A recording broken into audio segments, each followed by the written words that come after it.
ꯑꯍꯥꯟꯕꯃꯛꯇꯗ ꯄ꯭ꯂꯣꯛꯇꯟ Manipur channel ꯑꯁꯤꯒꯤ ꯃꯥꯏꯀꯩꯗꯒꯤ Rosie ꯈꯨꯃꯟꯅ ꯃꯌꯥꯝꯕꯨ ꯇꯔꯥꯝꯅ ꯑꯣꯛꯆꯕꯒ ꯂꯣꯏꯅꯅ ꯈꯨꯔꯨꯝꯖꯔꯤ꯫ ꯃꯌꯥꯝꯅ ꯅꯨꯡꯁꯤꯕꯤꯗꯨꯅ ꯆꯦꯅꯦꯜ ꯑꯁꯤꯕꯨ ꯂꯥꯏꯛ, ꯁꯦꯌꯔ, ꯁꯕꯁꯀ꯭ꯔꯥꯏꯕ ꯇꯧꯕꯤꯔꯝꯃꯨ ꯍꯥꯏꯅꯁꯨ ꯆꯦꯅꯦꯜ ꯑꯁꯤꯒꯤ ꯃꯍꯨꯠ ꯁꯤꯟꯖꯗꯨꯅ ꯑꯩꯍꯥꯛꯅ ꯍꯥꯏꯖꯔꯤ꯫ ꯑꯗꯨꯗꯤ ꯃꯌꯥꯝ ꯋꯥꯔꯤ ꯑꯁꯦ ꯍꯧꯖꯔꯛꯂꯒꯦ꯫ ꯊꯃꯝꯕ ꯑꯍꯤꯡꯅꯤ ꯁꯅꯥꯇꯣꯝꯕꯤ ꯃꯄꯨꯔꯣꯏꯕ ꯍꯜꯂꯛꯄ ꯉꯥꯏꯔꯤ꯫ ꯅꯣꯡꯁꯨ ꯂꯦꯞꯇꯅ ꯇꯥꯏ꯫ ꯁꯥꯇꯤꯟ ꯌꯥꯎꯈꯤꯕ ꯅꯠꯇꯦ꯫ ꯅꯣꯡꯅ ꯄꯨꯡꯆꯣꯠ ꯆꯣꯠꯅ ꯂꯥꯛꯂꯤ꯫ ꯀꯔꯤꯒꯤ ꯁꯥꯇꯤꯟ ꯄꯨꯔꯛꯇ꯭ꯔꯤꯕꯅꯣ ꯍꯥꯏꯅ ꯑꯃꯨꯛ ꯇꯥꯏꯅꯔꯅꯤ꯫ ꯐꯛꯂꯥꯡ ꯒꯥꯔꯤꯅ ꯌꯩꯔꯛꯄ ꯈꯨꯗꯤꯡꯒꯤ ꯃꯁꯤꯡ ꯊꯤ꯫ 10ꯗꯒꯤ 12, 12. इस याम थेंख्रेने। हौजिक फौबा लाक्ट्रिबसिबु करिगिनो। नोंसो पाथरकले। तुमनिंगबा फाउरई हकाम चलई। चाकसु चाद्री। मपुरोइबा ngairi चामिन्ननबा। मनाक्ता मचानुपा अदो इसीसीना तुमली। मचागी मकोक्ता तमना तमना नाना नाना उइथरई। सनातोम्बे थोंग हंग। तावरा थोंग हंग। सनातोम्बी खंप्रे खंगना हौगलई। थोंग हंगदोई। नन्नादो तादरो नंगबो हा हाइरंग हाइरंग इमुंगदा चंगलई। हेक ताबगने हौगलईनी। नंगना हाइरिसे नचिन खुंबा खक्तनी। अइना नंगबु कौबुचे चामरकनी। सनातोम्बी खंगी मागी नुपाना कइदोंनुंगदसो अचुंबा अमत्ता ngaंगदे अदुना तुमिन्ना लेइरे। फीदो होंदोकपिरो चाक थांदोअमगे। करिगी फी होंबा हाइरंग हाइरंग मखोंग अदो तमना तमना थांगदुना चाकसंग यौरई। चाक चानबा फमथै। ngसाइदगी माबु ngaइदुना लेइरिबी सनातोम्बीदा नंगबु चाक चारबरा नत्रगा चाद्रिबरा हाइबा वहाई अमत्तसु हाइदे। चाकलुक अनि चाउ अममना कुप्तुना लेइरिबदो खंगलिबनी। चाकतो चाबा हौरकपदा करी एनसाउनो नंगिसिबो चाबा याद्रे हाइदुना हाइजिलई। सनातोम्बीना तमना खुमजै। इमादे हावी हाइदुना यामना चाखिए। नचुंदो खुंगरो। अदो हाइरगा चाकतो लंखाइरे। फरैनी सी ओरदे फरैनीने। अदो हाइरगा सनातोम्बीगी लुसमदो पाइदुना हाइदोकलबा चाक अदो खुल्लु हाइदुना लाक्तना मु इल्ली। तुमिन्ना चाक अदो खुंगतुना येंखतुना लेइरिबा मंगोंदा अमुकसो मखोंना कौसिल्ली। लैमाइदा हाइदोकलबा चाक अदुगी मथक्ता उपतुना तुई। मसम मनागादो चाक येंसांग इतै तैरे। इबोहलसो मखुतो पेना फुरमलगा फमुंग चंख्रे। कपना कपना सौनिंग सौनिंग मखुती हनबा ngamdana चखाइरमलिबा मयाम अदो खुमजिल्ली। खजाई अनीदगिसो तारकपा पी अदो खौरी तमना चेंथरई। ममाना तौरिबा पुमनमक ताई लोइना उई।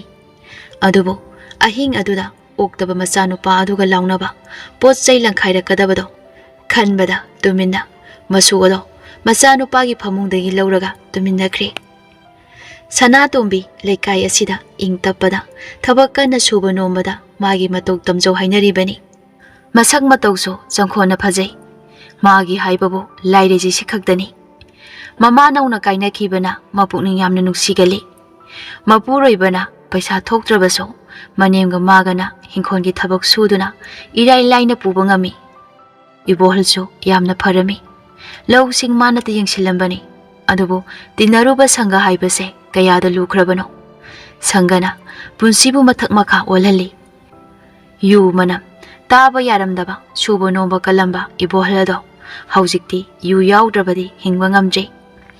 मसागी माइकैदा चटपा ngamdre। यूगी माइकैदा मुफम चेतख्रे। इसीसीना तुमलिबा इबोहनगी नाकंदा सनातोम्बी हिपली। मा तुमबा यादे। वाखल अदो जाजात खल्ली। तुमलिंगैदा मखौरिबु मेटलमगद्रा उतुपनबु थोमलकद्रा मवन मवन खल्ली। अकीबा फाउरई पाखतपा पोगलई। अदुना तुमिन्ना इबोहनगी मनाक्तगी खुयारोम हौगतुना तादनबा संसारगा थोलई। मचानुपागा मनेमगा तुमलिबा फमुंग अदुदा तुमिन्ना काखलई। माना फमुंग चंगलकपा मतम अदुदा इंगंगंगना हंगलई। इम्मा कैदौरगे? ममाना वा ngangganu haina इंगित तौरई। मचाबु कोंदुना तुमथनबु होनरई। अदुबो तुमबा यादे। ममित्ता मेमचाबु उरई। युमथंगनबदा लैबी ममानबी मेमचा। कना कना लैगे? अइबो मुक्ता कनबियो। अइबो मुक्ता कनबियो।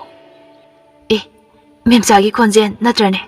मानी ꯀꯩꯗꯧꯕ ꯌꯥꯎꯔꯖꯥꯠꯅꯣꯅꯦ ꯃꯋꯥꯅ ꯌꯨ ꯉꯥꯎꯗꯨꯅ ꯐꯨꯕꯤꯔꯕ ꯖꯥꯠꯂꯥ ꯁꯅꯥꯇꯣꯝꯕꯤ ꯃꯦꯝꯆꯥꯒꯤ ꯃꯌꯨꯝ ꯇꯝꯅ ꯆꯦꯜꯂꯛꯏ ꯊꯣꯡ ꯂꯣꯟꯗꯨꯅ ꯂꯩꯔꯝꯃꯤ ꯑꯗꯨꯒ ꯃꯅꯨꯡꯗ ꯃꯦꯝꯆꯥꯕꯨ ꯐꯨꯔꯝꯃꯤ ꯃꯦꯝꯆꯥ ꯃꯦꯝꯆꯥ ꯊꯣꯡ ꯍꯥꯡꯉꯨꯅꯦ ꯍꯥꯏꯗꯨꯅ ꯐꯅ ꯀꯟꯅ ꯂꯥꯎꯔꯕꯁꯨ ꯍꯥꯡꯗꯣꯔꯛꯇ꯭ꯔꯕꯗ ꯊꯣꯡꯅꯥꯎꯗ ꯊꯣꯛꯂꯛꯇꯨꯅ ꯌꯦꯡꯂꯨꯕꯗꯗꯤ ꯃꯦꯝꯆꯥꯕꯨ ꯐꯨꯕꯤꯔꯝꯕꯗ ꯅꯠꯇꯅ ꯀꯦꯔꯣꯁꯤꯟ ꯕꯣꯇꯜ ꯑꯃ ꯂꯪꯂꯛꯄꯗ ꯃꯣꯝꯄꯇꯤꯗꯒꯤ ꯃꯩ ꯍꯧꯔꯗꯨꯅ ꯃꯦꯝꯆꯥꯒꯤ ꯃꯐꯤ ꯃꯔꯣꯜ ꯑꯗꯨ ꯃꯩꯅ ꯄꯨꯝꯆꯥꯛ ꯆꯥꯛꯂꯝꯃꯤ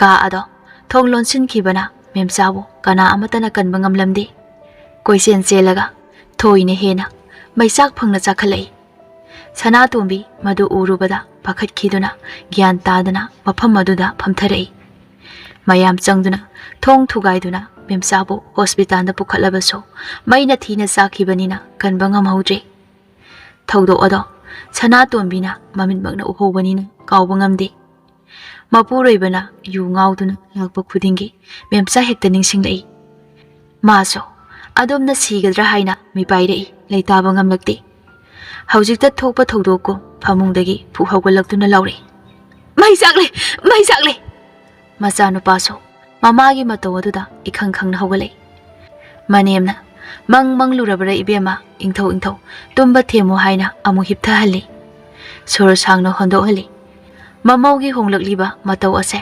ꯂꯥꯌꯦꯡꯗ꯭ꯔꯕꯗꯤ ꯌꯥꯔꯔꯣꯏ ꯍꯥꯏꯗꯨꯅ ꯃꯆꯥꯅꯨꯄꯥ ꯏꯕꯣꯍꯜꯒꯤ ꯃꯅꯥꯛꯇ ꯂꯥꯛꯇꯨꯅ ꯍꯧꯗꯣꯛꯂꯔꯤ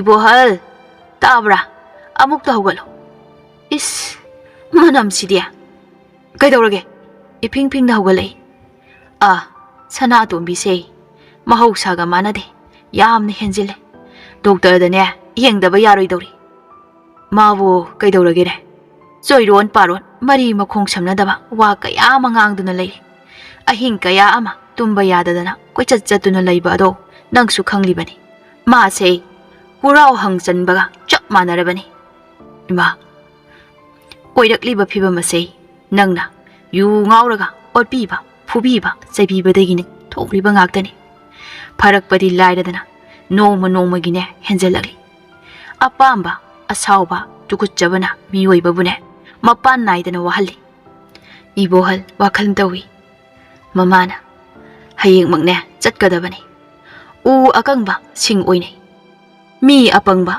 ꯂꯥꯂꯣꯏꯅꯩ ꯍꯥꯏꯕꯗꯣ ꯂꯩꯕꯅꯤꯀꯣ ꯈꯪꯗꯦꯗ ꯏꯃꯥ ꯑꯩꯅ ꯇꯧꯗꯣꯏꯁꯦ 이보할 ꯑꯗꯣ ꯋꯥꯈꯜ ꯈꯜꯂꯤ ꯅꯤꯡꯁꯤꯡꯂꯛꯏ ꯁꯅꯥꯊꯣꯏꯅ ꯂꯥꯏꯔꯤꯛ ꯄꯥꯔꯤ ꯃꯆꯥꯅ ꯁ꯭ꯀꯨꯜꯒꯤ ꯐꯤ ꯄꯤꯌꯨ ꯍꯥꯏꯅ ꯃꯃꯥꯗ ꯇꯛꯅꯔꯤ ꯃꯃꯥꯅ ꯁꯣꯏꯗꯅ ꯄꯤꯅꯤ ꯍꯥꯏꯗꯨꯅ ꯊꯥꯖꯕ ꯊꯝꯂꯤ ꯃꯄꯥ ꯂꯥꯛꯄ ꯉꯥꯏꯔꯤ ꯀꯣꯟꯊꯣꯡꯗꯒꯤ ꯃꯄꯥ ꯆꯪꯂꯛꯄ ꯎꯕꯗ ꯃꯆꯥꯅ ꯍꯔꯥꯎꯏ ꯁ꯭ꯀꯨꯜꯒꯤ ꯐꯤ ꯁꯣꯏꯗꯅ ꯄꯤꯔꯅꯤ 이보할ꯅ ꯃꯥꯒꯤ ꯀꯥꯗ ꯃꯐꯤ ꯍꯣꯡꯂꯤꯉꯩꯗ ꯁꯅꯥꯇꯣꯝꯕꯤꯅ ꯍꯧꯗꯣꯔꯛꯏ ꯑꯉꯥꯡꯒꯤ ꯁ꯭ꯀꯨꯜꯒꯤ ꯐꯤ ꯍꯥꯏꯕꯗꯨꯕꯨ ꯀꯃꯥꯏꯅ ꯇꯧꯁꯤꯒꯦ ꯑꯩꯗꯤ ꯄꯩꯁꯥ ꯂꯩꯇꯦ ꯄꯔꯤꯈ꯭ꯌꯥ ꯃꯌꯥꯅꯤꯅ ꯐꯤ ꯄꯤꯗ꯭ꯔꯕꯗꯤ ꯄꯔꯤꯈ꯭ꯌꯥ ꯊꯥꯍꯜꯂꯣꯏꯅ ꯍꯥꯏꯔꯤ ꯅꯪ ꯃꯃꯥ ꯅꯠꯇ꯭ꯔꯣ ꯀꯅꯥꯗꯒꯤꯅꯣ ꯄꯨꯕ꯭ꯔꯥ ꯂꯥꯛꯄ꯭ꯔꯥ ꯇꯧꯔꯒ ꯄꯤꯈꯣ ꯑꯩꯉꯣꯟꯗꯗꯤ ꯑꯃꯠꯇ ꯂꯩꯇꯦ ꯂꯩꯇ꯭ꯔꯒꯅ ꯂꯥꯏꯔꯤꯛꯇꯨꯁꯨꯅꯦ ꯇꯝꯂꯨꯔꯅꯨ ꯍꯥꯏꯌꯨ ꯑꯗꯨꯕꯨ ꯍꯦꯛꯇ ꯌꯥꯕ꯭ꯔꯥꯅꯦ ꯂꯩꯇꯦ ꯍꯥꯏꯔꯃꯛꯇꯗ ꯅꯪꯅ ꯆꯒꯠ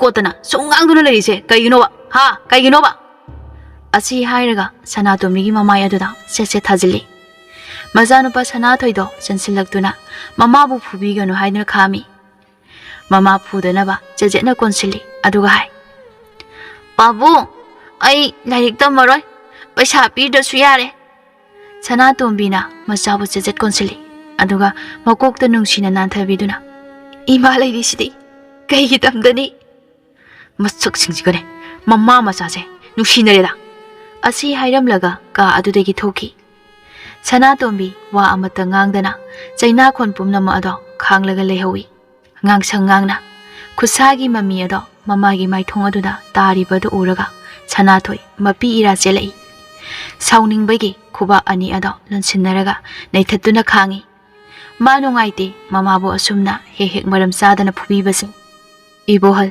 ꯁꯣꯔ ꯁꯥꯡꯅ ꯍꯣꯟꯊꯩ 마수 ꯈꯪꯉꯤ ꯁꯅꯥꯇꯣꯝꯕꯤꯒꯤ ꯂꯝꯆꯠꯇ ꯑꯍꯣꯡꯕ ꯀꯌꯥ ꯑꯃ ꯂꯥꯛꯂꯦ ꯍꯥꯏꯕ ꯁꯅꯥꯇꯣꯝꯕꯤ ꯃꯍꯧꯁꯥꯒ ꯃꯥꯟꯅꯗ꯭ꯔꯦ ꯃꯆꯤ ꯎꯡꯗꯨꯅ ꯂꯩ ꯆꯥꯒꯅꯤ ꯊꯛꯀꯅꯤ ꯀꯥꯎꯈ꯭ꯔꯦ ꯀꯦꯅꯤꯡꯂꯝꯕ ꯄꯨꯝꯕꯁꯨ ꯅꯣꯡꯃꯒꯤ ꯍꯟꯊꯔꯛꯏ Yumdagi mapan tho'o haiba yaraktre. Irujaraga chak chagani haibu fobu kawrakli. Machana iskun chatlamdaida manam nambiba makhuta mayana chikpiba loina kawkhri. Machana hanjin ima iskun chatlage manam nambiro adu haira fobada tarang amada yengduna leire. Mamagi honglagliba matau asida khangba ngamdraduna lairik tamba chattabasu yaure. Mamana tauramba pumnama ado mabokna mahut silagli. Mapana yu ngauraga kolik langba khagdada ayungba phajana thamba yaba pukham tingkot amata yausilaktre. Manem ibempi sakso mamlingaidagi hogatuna ayuki lai khuramba loikre. Mamabu nganna hogatnaba themluri. Mafi maron setlanduna doctor chatnanaba hairi. Doctor gi wat palakpa asida Sanatombido ranglauna sawgale. Madi na sunadana kari gi doctor chatkadoribano chatloi haina yadre. Koibu oina chatsi haibada yaraktuna ibohanga lakminare. Psychiatric doctor ningthemda ahanbu oina lakpani. Sanatombina lakliba mayam ado munna yenglaga khalli. Anaba layengba lakliba singasing. Anaba amata mande na sunadana makoina doctor da lakliba se karigino. Ay sunade. Aduga karigi doctor gi manakta lakliban. Tanja asida Sanatombi gi taran joruptuna kausilai. Doctor na mangoda kari nungaitaba laibagi hanglakpada Sanatombina khumphom khangdi. Mapuraiba ibohalda haipet yenglubada mangonda khudom bisingba phuge tawba wakhal adu urei. Ibohaldi magi nupina kari amata khumlaktraba adu hai. Handang marakse ma ungduna dumlei. Chagani thakani haiba loina kawkhri. Doctor na muhangle. Oh, Sanatombi kaidorage kari nungaitaba laibagi hayune. Sanatombina chokridagi phu hogalaktuna iping ping nangai. Ma la hengano. Ibohanga doctor gado ngakna Sanatombi de yenglei.